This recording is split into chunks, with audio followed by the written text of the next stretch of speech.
नमस्कार दोस्तों। आज एक और छोटी सी कहानी लेके आए हैं। दोस्तों एक बार ज़रूर सुनिए, कहानी बहुत मज़ेदार है और इससे बहुत कुछ सीखने को मिलता है। चलिए दोस्तों, आइए कहानी शुरू करते हैं।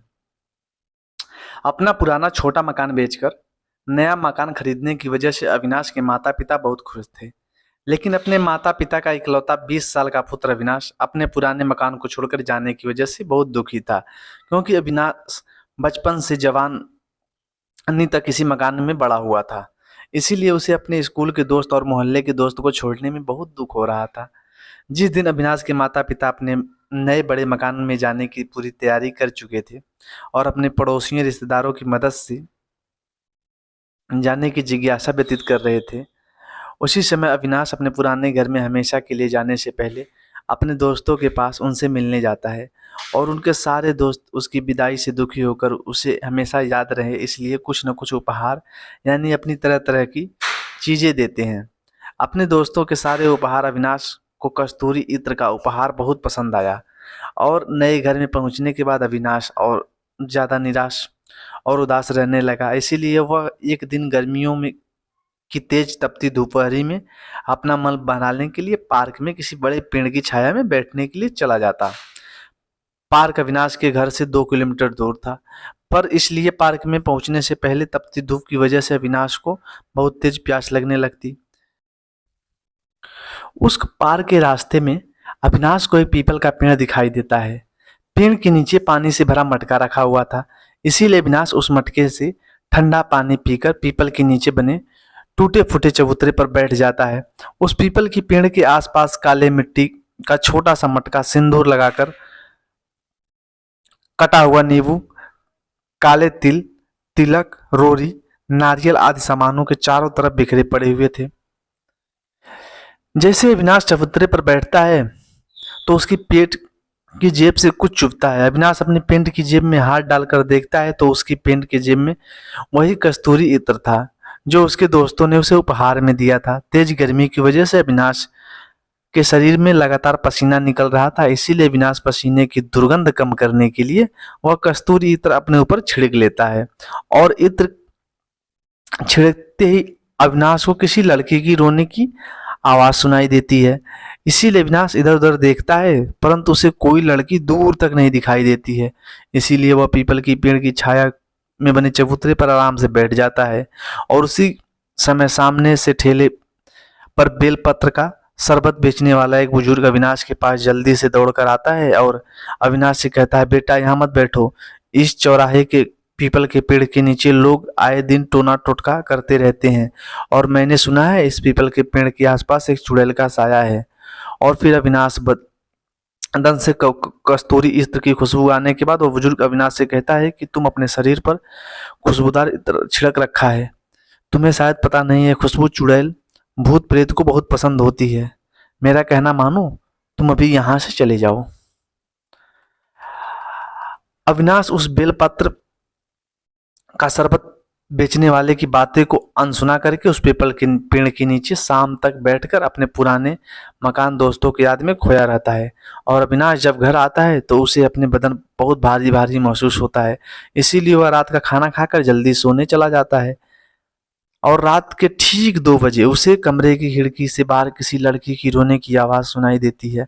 अविनाश जैसे ही खिड़की खोलकर देखता है, उस लड़की के पास बहुत खूबसूरत उस खिड़की के पास बहुत खूबसूरत लड़की बिल्कुल अप्सरा परी जैसी खड़ी होकर रो रही थी। अविनाश समझ नहीं पा रहा था इतनी रात को ये अकेली लड़की हमारे घर के पास खड़े होकर क्यों रो रही है।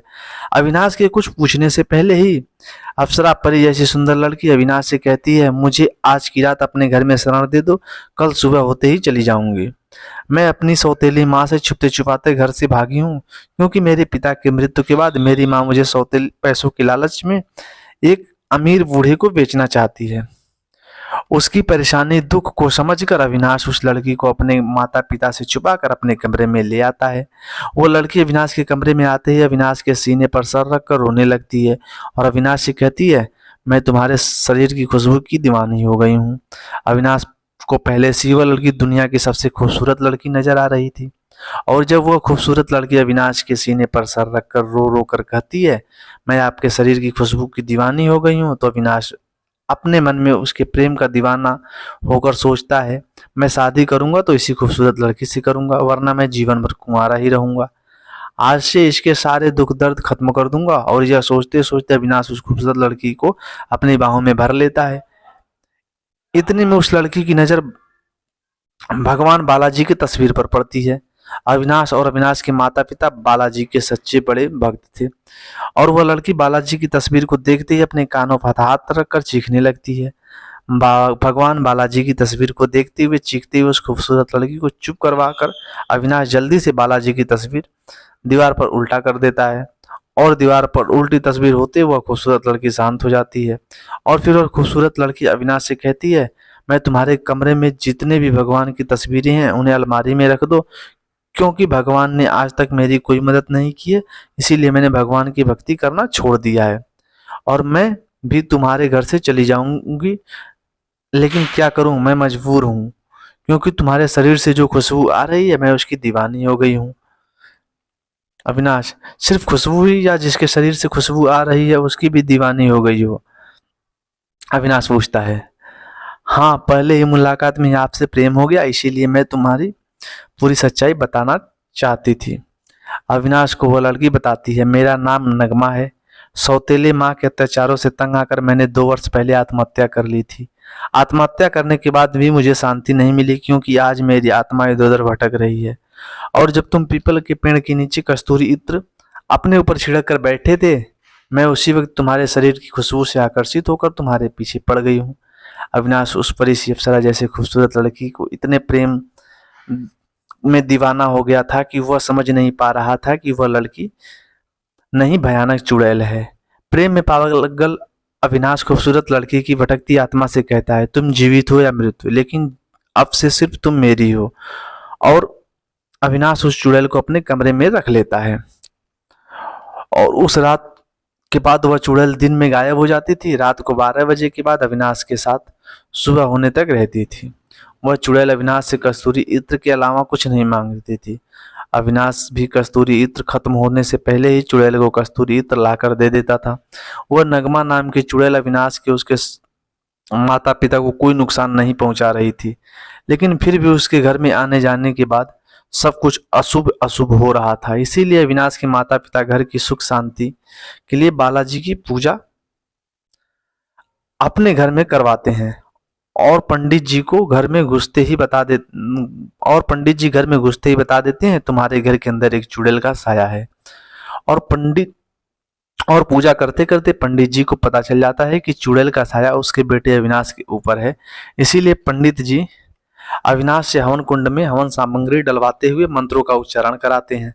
अविनाश से कहते हैं, जिन जिन लोगों ने तुम्हें सच्चे प्रेम करते हो उन्हें याद करो। और जैसे अविनाश अपने माता पिता के साथ उस चुड़ैल को याद करता है तो नगमा चुड़ैल प्रकट हो जाती है। अविनाश के माता पिता बहुत घबरा जाते हैं। तो पंडित जी कहते हैं, डरो नहीं, इस चुड़ैल के साये की वजह से ही तुम्हारे घर में सब कुछ अशुभ हो रहा है। ये चुड़ैल तुम्हारे बेटे की इजाजत से तुम्हारे घर में रह रही है। अविनाश के माता पिता अविनाश से पूछते हैं तो अविनाश कहता है, यह जीवित हो या मृत हो, लेकिन विवाह मैं नगमा चुड़ैल से ही करूंगा। और कुछ देर वही पंडित जी अपने मंत्रों की शक्ति से नगमा चुड़ैल का असली डरावना भयानक रूप अविनाश को दिखाई देता है। उसकी लाल लाल आंखें, सड़ा गला चेहरा और बदन में लंबे दांत, मुंह से बाहर निकलती जीभ। परी अप्सरा जैसी लड़की नगमा चुड़ैल का असली रूप देखकर अविनाश के पसीने छूट जाते हैं, और अविनाश भागकर अपने माता पिता से चिपट जाता है। अविनाश उसके माता पिता चुड़ैल के डर से थर थर कांपने लगता है, लेकिन पंडित जी बिना भयभीत हुए लगातार मंत्र उच्चारण करते रहते हैं। कुछ मिनटों बाद वह चुड़ैल वहां से गायब हो जाती है। तब पंडित जी अविनाश उसके माता पिता को बताते हैं कि मैंने नगमा की भटकती आत्मा को मुक्ति दे दी है। उस दिन अविनाश को अच्छी तरह समझ में आ जाता है कि जीवन में जब भी कोई बड़ा फैसला लो